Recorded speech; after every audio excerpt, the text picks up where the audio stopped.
Good afternoon, everybody. Okay, I have one thing at the top for everybody. So I know a lot of people have been asking about the Summit of Americas, and you probably saw tonight at 6 o'clock there'll be a background call with some of our experts who later today, clearly at 6 o'clock, who will discuss the summit in detail and give you all the information that you wished for. But I wanted to give a quick preview each day of the summit, so you all have it now. And it will be arranged around 5 key areas that President Biden will focus on. On Wednesday, the focus will be on economic agenda for the region and promoting health systems and health security. Thursday, we'll be responding to the climate crisis and combating food insecurity. And Friday, we'll focus on migration in the Western Hemisphere. You can expect to see deliverables in those areas announced by the President and other members of his cabinet on all 3 days relating to those focus areas. And one final item of note, later this afternoon, hoping before our background call at 6, we will share the list of countries attending for the summit. I know everyone's excited about that. Everyone's been looking forward to that. And also, we're going to try and end this at 4:15. I want to make sure I get to people in the back, so I just want folks to be mindful. I want to make sure that we make our rounds, and so that people could have their questions answered. And with that, Chris, you want to kick us off? Okay, I just have 2 questions. So given the people who are not going to the summit, President of Mexico, President of Honduras, who the Vice President recently spoke directly to, what does it say about the strength of U.S. influence in the region if these people deciding they don't want to go? Yeah, let me just speak to the President of Mexico very quickly, because I have something in there for you.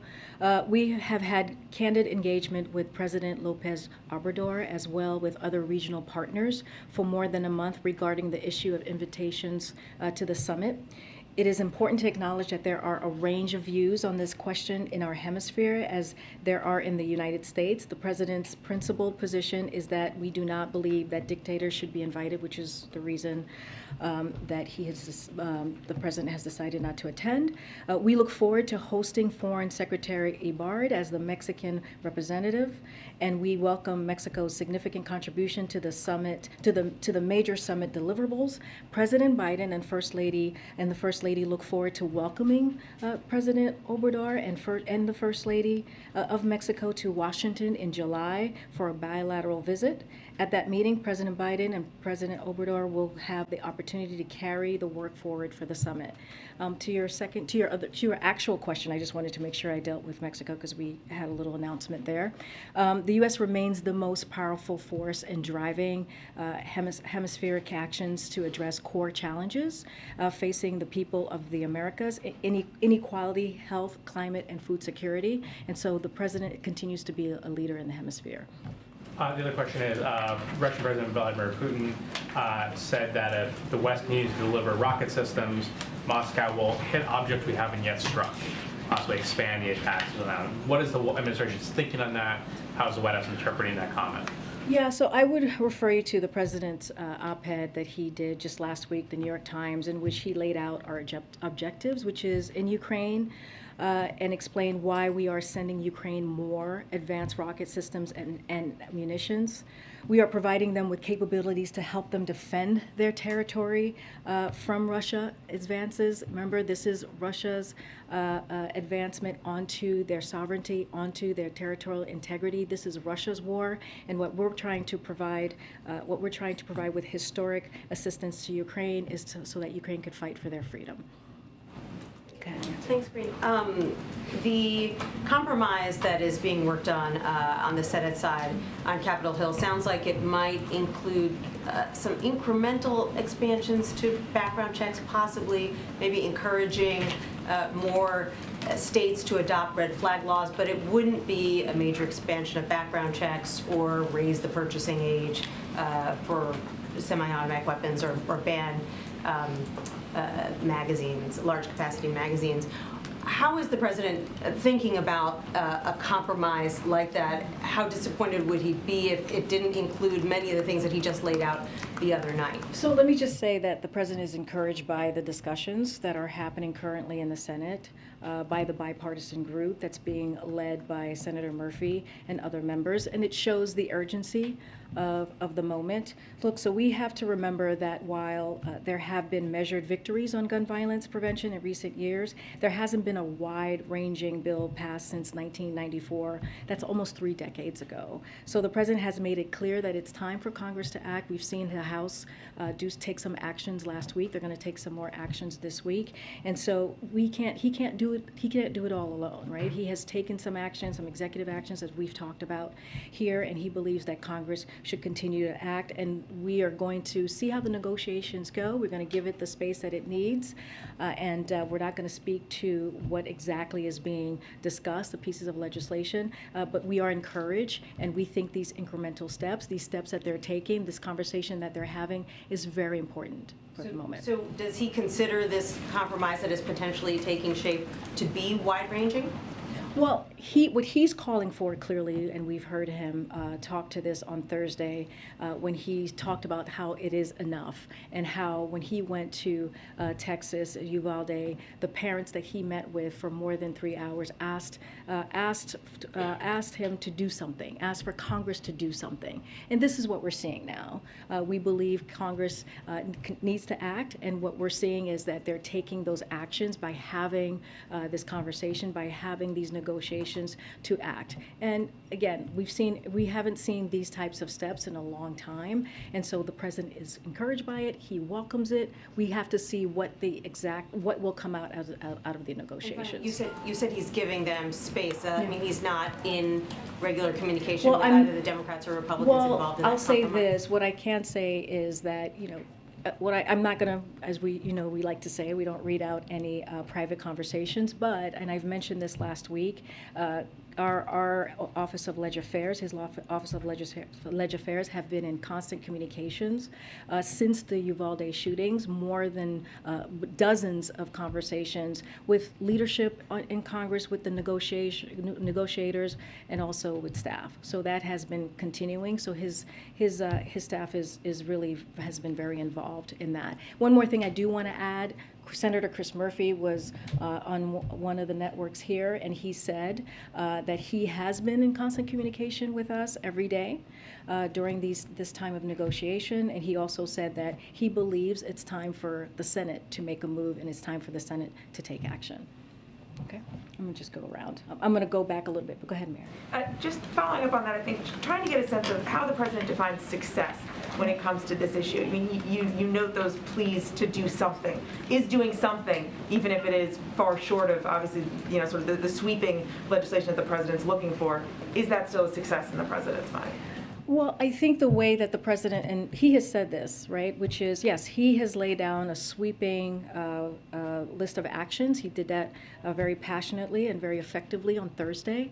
And what he is saying, because the parents, what he heard directly from the parents in Uvalde and families, is that they just want to see some action. They want to see that Congress actually can put their politics aside and come in a bipartisan way and deliver something. And when you think about the red flag law, I know Nancy was asking me about that. 72% of Americans want the red flag law, and so that's encouraging. That is important. And if you think about it too, if you look at the shootings in the past, Parkland, if the red flag law was in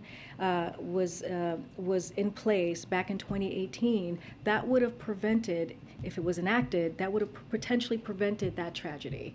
So, and now Florida has that red flag law, and it has prevented tragedy in the state. So there are things here that are very important. I think that are going to have some impact. Of course, the president's always going to call for more, but we want to see action, and that's what we're hoping to see with the negotiation that's currently happening in the Senate. And on the timing of all this, Leader Schumer wants to give enough time for negotiators to try and find some common ground, but also wants to be able to get, especially Republicans, on the record on where they stand here. How long does the president believe these talks should be able to continue if there isn't, a real formal agreement yet? I mean, look, the president wants action right away, as soon as possible. He doesn't want to. Clearly, the families don't want to wait, who have lost their loved ones, sadly. But we leave the mechanism to how this process is going to work and move forward to Senator Schumer. I'm gonna go take some in the back here. Oh my gosh. Go ahead, I know you yelled a question at me when I was walking out the other day. So on Chinese tariffs, I want to ask about the Commerce Secretary said the president has asked her to look into possibly removing tariffs on some imports coming in. If that happens, has there been conversations with the Chinese about them dropping their tariffs for U.S. products going into China? So I just don't want to get ahead of that. I know when the secretary was doing Sunday television yesterday, she spoke to this.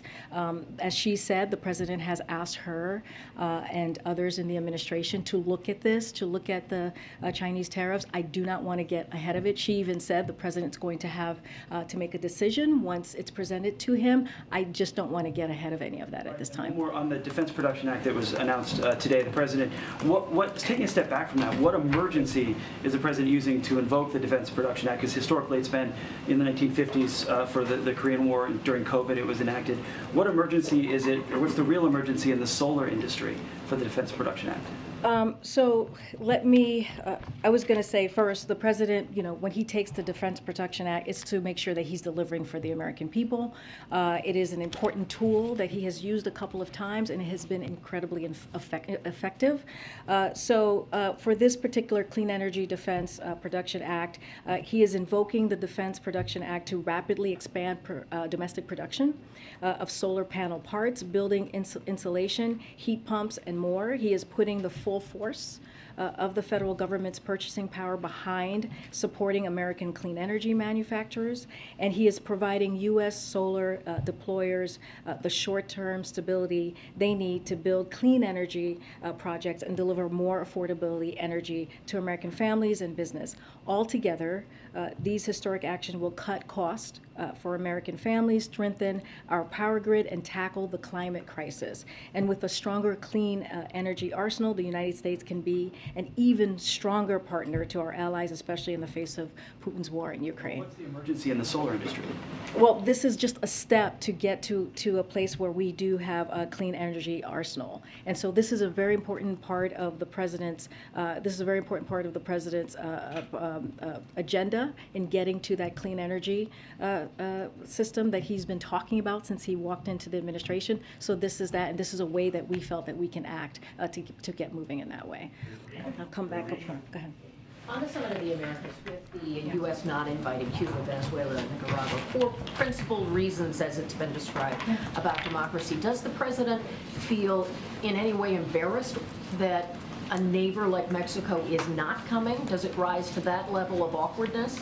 Well, let me just first say that the president was aware that when speaking to Obrador, that he wasn't going to attend. He was aware before the press conference was made, before he made his decision to make that announcement. So there was communication there, and he was made aware. Look, we have had candid engagement with the president of Mexico, as well with other regional partners for more than a month regarding the issue of invitations to the summit. It is important to acknowledge that there are a range of views on the question on this question in our hemisphere, as I mentioned earlier. The president's principal position is what we do not believe that dictators should be invited. That said, we look forward to hosting Foreign Secretary Ebrard as the Mexican representative, and we welcome Mexico's contribution to the major summit deliverables. And so, I mean, at the end of the day, to your question, we just don't believe dictators should be invited, and so we don't regret that, and the president will stand by his principle. Great. Okay. There was understandable skepticism, to some degree pessimism, about the ability to get something related to guns over the finish line in the immediate wake of Uvalde. Has that shifted at all inside the White House? Are you moving more towards an optimism this could actually get done type of moment? I mean, the president is going to continue to use the bully pulpit to call on action. That's what we saw him do Thursday. And he has been doing that for this past year and a half. It is an issue that is a priority to him. This is why he has done the most executive actions than any president at this time. we are optimistic, we are encouraged, as I just mentioned, of what we're seeing on the Hill. The House has taken some action. They're going to continue to take some action. But as we know in the Senate, it takes 10 Republicans to get things done, to get something like this, as big as this, done. So again, we're encouraged. Senator Murphy has been pretty positive, and so that is something that we listen to, and we're going to continue having conversation from the staff level to members and staff on the Hill. And then one on a separate issue, on gas prices, I understand what the administration has done up to this point on the policy side of things. I also understand it's a global marketplace. Given the fact that they keep hitting new highs, are there new initiatives, new policy proposals that your team is working through right now that could possibly have an effect and that you could roll out in the weeks ahead if prices continue where they've been? So everything's on the table, as you heard us say the last couple of weeks. But I do want to say, if you look at what happened when Putin started amassing troops on the border with Russia, the price of gas has increased by $1.51. And I also want to add, because this is really important so that people understand and flag that similar issues are happening around the world. In the EU, gas is $8.15 per gallon and has increased by $1.74. In Germany, gas is $8.88 per gallon. It has increased $2.16. In Canada, gas is $6.23 per gallon and has increased $1.93. And all of this has happened since December of 2021. This is to your point, Phil, which is this is a global challenge. This is something that everyone is feeling across the globe. But we understand that prices, these gas prices, including food prices in particular, those two things, as we look at inflation and trying to make sure that we're fighting inflation in every way that we can, is hurting families, especially as they sit around their kitchen table. But we're going to continue to do everything that we can. I don't have anything to preview for you, but one thing also I want to say, the rescue plan has really been able to help us put us in an economic place where we're stronger, and we saw that with the jobs numbers on Friday, and that is an important thing to note as well, because when the president walked in, and this is something that we have to really continue to remember, we were in an economic crisis, and the president met that moment by putting forth the American Rescue Plan, by Democrats on the Hill voting for that plan, and really putting us in a place where we look at today in a much stronger economic situation where we can actually deal with inflation head on. We have a lot of work to do, and we understand what the American people is feeling, but we are in a stronger place to take that on. Oh my gosh. Okay, let me just go to the back. I'm trying. Go ahead. Yeah, I haven't seen you in here in a while, so. So Washington Post feature over the weekend showed that the U.S. still has 94 contracts with the Saudi military, and that Americans have been helpful in the coalition's offensive operations in Yemen. The admin has said the U.S. support is only defensive. Is the Post report wrong? Wait, say that last part. You kind of went out a little bit. The admin has said the U.S. support is only defensive. Say that whole. Can you just say the whole thing? You said 94%. Sure. So a feature in the Washington Post this weekend showed that the U.S. still has 94 contracts with the Saudi military, and Americans have been helpful in the coalition's offensive operations in Yemen, but the admin has said it's only support is only defensive. So is the Post wrong? So let me speak to the Washington Post piece. Is that U.S. diplomacy under our administration has established a ceasefire in Yemen, and the most peaceful period that we have seen in 6 years. So I think the results of our approach speak for themselves, but I can't speak to what has happened earlier prior to this administration, earlier years of the war.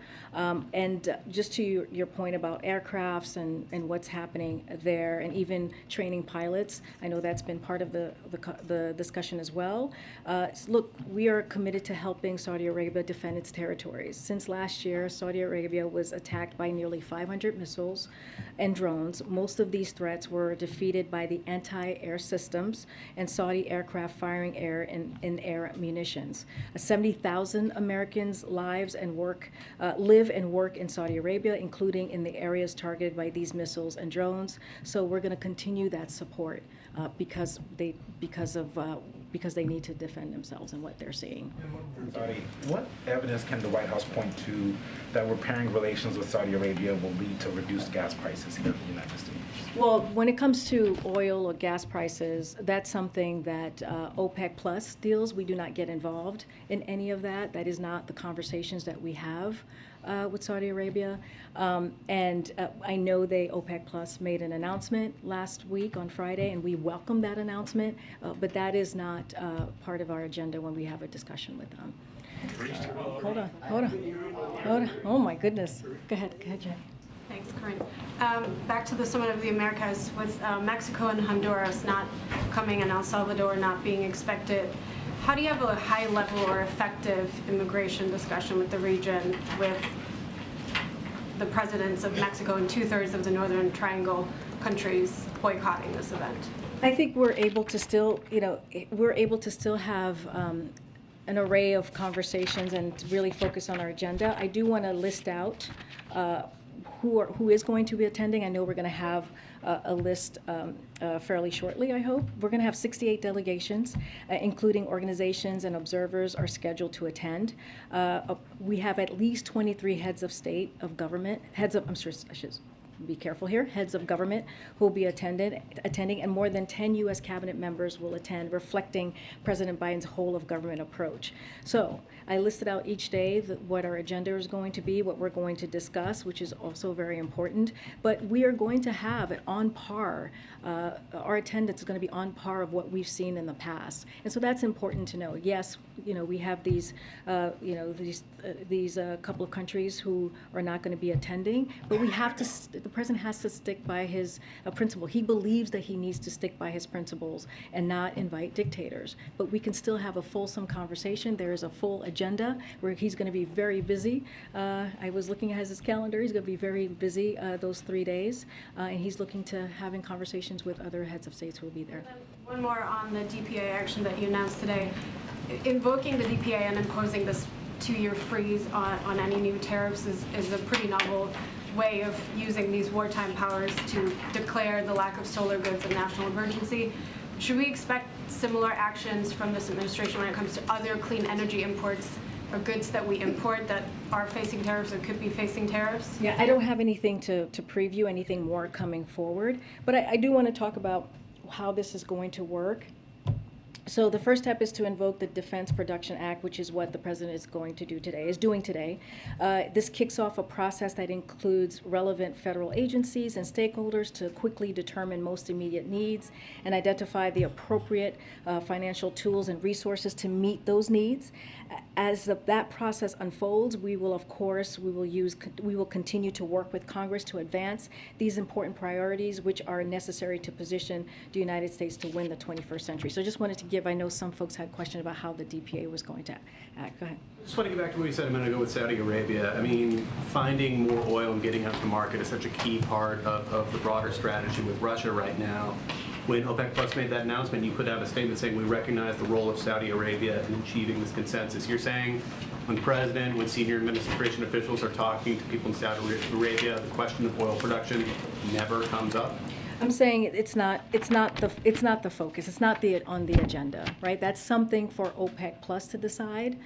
Clearly, Saudi Arabia chairs that, and so we just want to be very clear on that. I was asked the same question last week, and I pretty much said the same thing.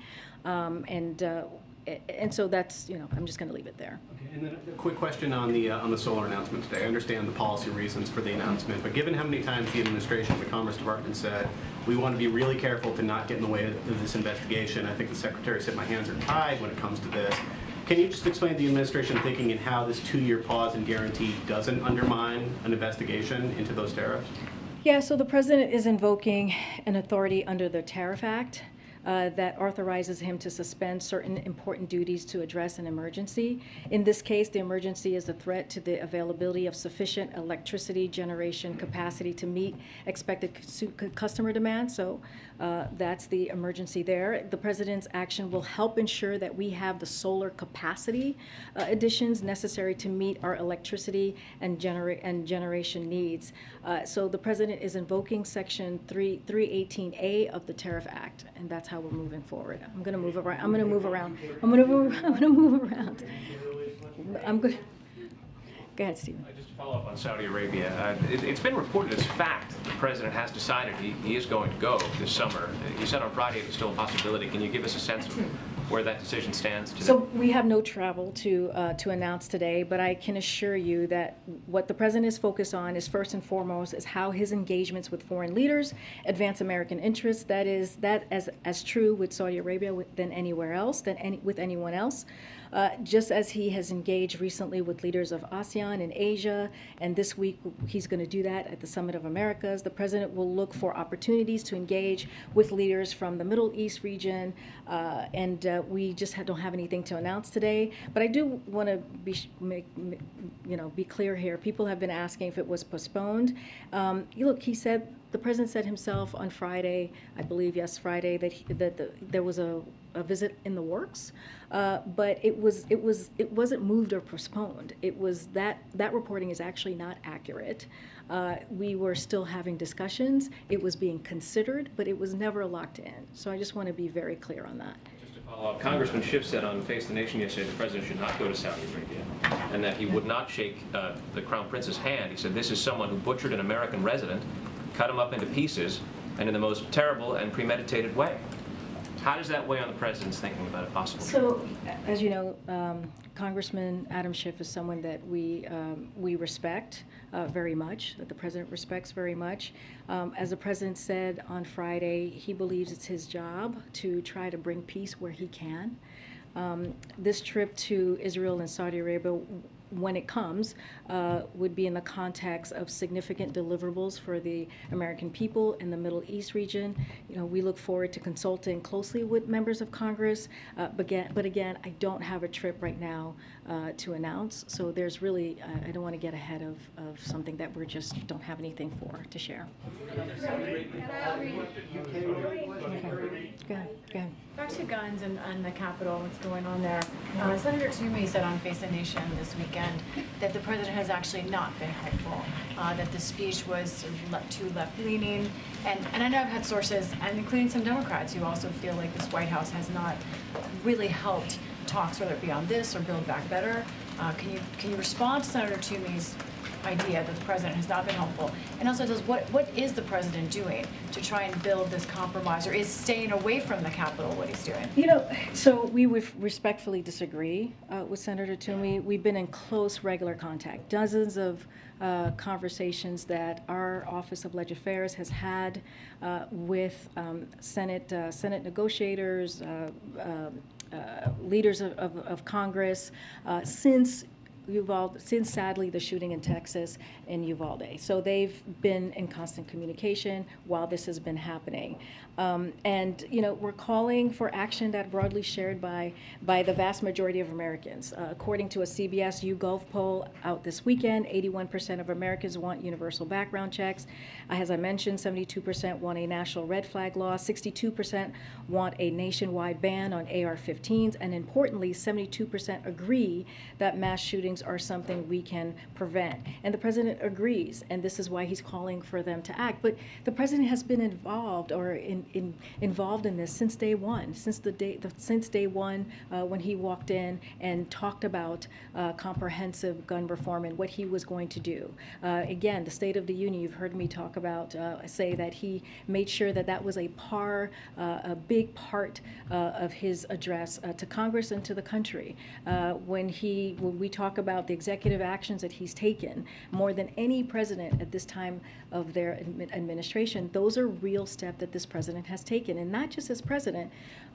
During his Senate years in 1994, the banning of assault weapons, that is something that he led on. And if we even look at what happened those first 10 years of that assault ban weapon was into law, it actually brought down mass shootings. And when it expired in 2004, 10 years later, we saw mass shootings triple. And so these are the things that the president continues to call for. But he's encouraged. He's encouraged by what he's seeing in Congress. Again, we've been in constant communications. Senator Murphy said this yesterday during one of his Sunday show interviews. And so, we're going to continue to do our part. The president's going to continue to use his bully pulpit to call for action, which he did on Thursday. Boris Johnson, please, Karine. Go ahead, on Boris Johnson. Thank you. It just came over the wire. Prime Minister Johnson has survived a no confidence vote among Tory MPs, 211 to 148. Was the president concerned that he might be removed, and does he have any plans to speak with him? And is the president concerned that perhaps his weakened standing 148 conservative MPs wanted to remove him might hurt the attempt to keep this coalition that the president has built with respect to Ukraine together if the possibility of a leadership change in the UK government remains? So I'm not going to comment. We are not going to comment on internal politics. I would refer you to the UK government. We just are not going to comment on that. Yeah. Oh my gosh. Go ahead. Go ahead. I haven't seen you in here in a while. Yeah. Yeah. Oh, yeah. Yes, Thanks. please, go ahead. Back to the summit. You spoke about a month or so of engagements between U.S. and Mexico. I wonder if you can talk about the tone and timbre of those conversations, particularly if the president or the vice president talked to President López Obrador. And I have another question sort of on the summit. Yeah, look, I don't have any conversations to read out to you. We try to keep our, as we say over and over again, we try to keep our conversations private. I don't have any readout for you on the tone or tenor of a conversation, and I don't have I don't have any calls to read out that the president may have had with with the Mexican president in particular. And Senator Menendez accused, López Obrador of siding with dictators and said that, his actions will, have a negative impact on U.S.-Mexico relations. Does the United States or the White House share, that assessment or have worries about that? Say that one more time. Yeah, Senator Menendez said that it accused López Obrador of siding with dictators and said it will have a negative impact on U.S.-Mexico relations. I wonder what the White House feels about that. Well, we see our relationship with Mexico, we see them as a close ally, as a partner. They're coming here in July with the president's coming with the first lady. They're going to continue to talk about the opportunity to carry out the work of the summit forward, and so we see them as a friend and a close ally. In your description of the three countries that were not invited, you said the president has drawn a line at dictatorships, which is basically taking the moral position and putting that in a priority above, say, getting more oil from Venezuela and so forth. But when you got to Saudi Arabia, you said you were looking to work for the American people toward a better solution. Does this suggest that the president who called Saudi Arabia a pariah state does not believe it is a dictatorship, or believes that for whatever its governance shortcomings, obtaining the oil is more important? So, as you started off saying, the president is focused on getting things done for the American people. And if he determines that it's in the interest of the United States to engage with a foreign leader and that such an engagement can deliver results, then he'll do so. In the case of Saudi Arabia, to your question, which has been a strategic partner of the United States for nearly 80 years, there's no question that important interests are interwoven with Saudi Arabia, and the president views the Kingdom of Saudi Arabia as an important partner on a host of initiatives that we are working on both in the region and around the world. And as I said on Friday, the extension of the Yemen truce, as we talked about, is a clear example of where our engagement with a foreign leader can deliver results. Ending the Yemeni war is a priority of the president's, and the King of Saudi Arabia and the Saudi Crown Prince played a critical role in securing an extension of the truce that has been in place since April. This truce brought about one of the most peaceful periods since this terrible war began 7 years ago and saved thousands of lives. The president has also repeatedly confirmed our commitment to supporting Saudi Arabia in the defense of its territory from Iran and other threats, as I just laid out a moment ago. There's also no question that as with many countries where we share interests, we have concerns about its human rights record. That is a very important thing to the president, and past conduct, much of which predated our administration. And we raised those concerns with them, as we do with others. And of course, there are also strategic priorities that are important to address, and our contacts and diplomacy have intensified recently, and that will continue. I'm going to continue because I want to get around. We have about 10 minutes. Thanks, Karine. And does the White House have a reaction to Russia imposing personal sanctions on Secretary Yellen, Secretary Granholm, and others in the U.S.? Oh, I've not seen that, so I don't have a comment from here on that. Okay. No. Does the war effort and the attack over the weekend by Russia in Kyiv give the White House pause about the status of the battle between those two countries and influence additional U.S. support perhaps for Ukraine? So Russia continues to make incremental gains and limited progress in certain areas of Ukraine. That's why we are continue to provide deliveries of weapons and equipment as quickly as possible. So that has not changed. We're going to continue to do that. And it's why Secretary Austin and Department of Defense have organized meetings with more than 40 countries to facilitate weapons transfers from our allies and partners to help Ukraine defend their democracy. We are committed to make sure that Ukraine is able to fight for their freedom. This is coming from the President's New York Times article last week. Again, this is Russia's aggression on Ukraine's sovereignty, on their territorial integrity. They are fighting for their democracy, and so we are going to do everything that we can to put them in a position of strength so that they can defend themselves. And if there is an opportunity for them to negotiate, they would be able to do that in a position of strength. Okay. Thank you, Karine.